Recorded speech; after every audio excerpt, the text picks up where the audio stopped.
Hi everyone. Today we are dealing with the topic subject, verb and object of a sentence in an English language. Coming to the first one, subject of a sentence. The subject of a sentence is a part of a sentence that names who or what performs the action of the verb. ഇതൊക്കെ എല്ലാം കൂടി കേട്ടപ്പോൾ ആകെ ഒരു confusion പോലെ തോന്നിയില്ലേ?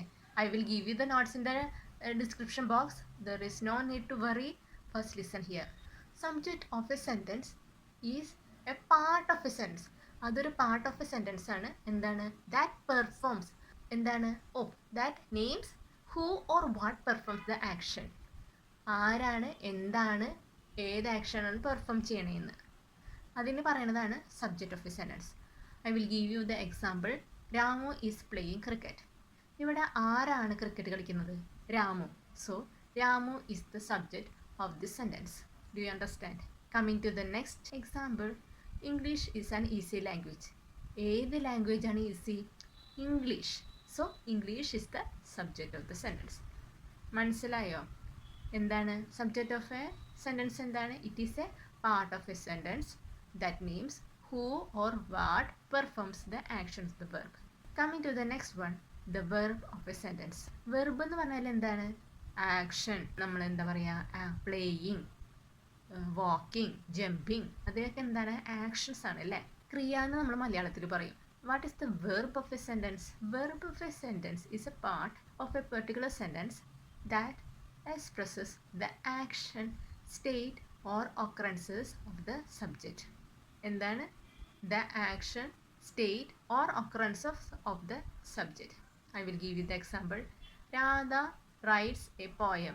നമ്മൾ നേരത്തെ പറഞ്ഞിരുന്നു അല്ലേ, സബ്ജക്റ്റ് ഓഫ് എ സെൻറ്റൻസ്. അപ്പോൾ ഈ പെർട്ടിക്കുലർ സെൻറ്റൻസിൽ രാധ റൈറ്റ്സ് എ പോയം എന്ന് പറയുന്നതിൻ്റെ ഉള്ളിൽ രാധ ആരാണ്? സബ്ജക്റ്റാണ്. പിന്നെ ഞാൻ പറഞ്ഞിരുന്നു വെർബ് എന്ന് പറഞ്ഞാൽ എന്താണ്? ക്രിയ അല്ലെങ്കിൽ ആക്ഷൻ എന്ന് ഞാൻ പറഞ്ഞിരുന്നു അല്ലേ.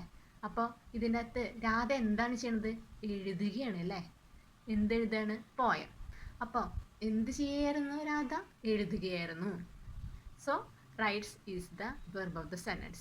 I will give you the another example. I had my lunch. I had my lunch.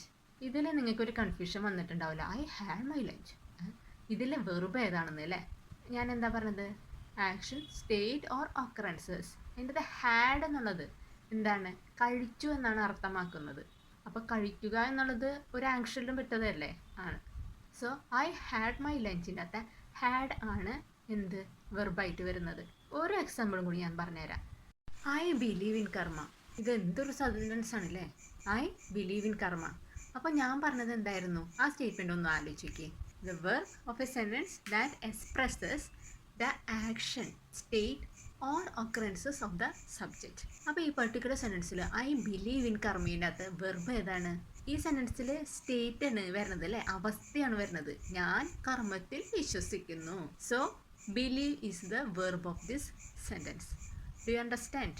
അപ്പോൾ നമ്മൾ സബ്ജക്റ്റ് എന്താണെന്ന് പറഞ്ഞു, വെർബ് എന്താണെന്ന് അറിഞ്ഞു. Coming to the next topic is object of a sentence. എന്താണ് object of a sentence? Object of a sentence is what that receives the action of the verb.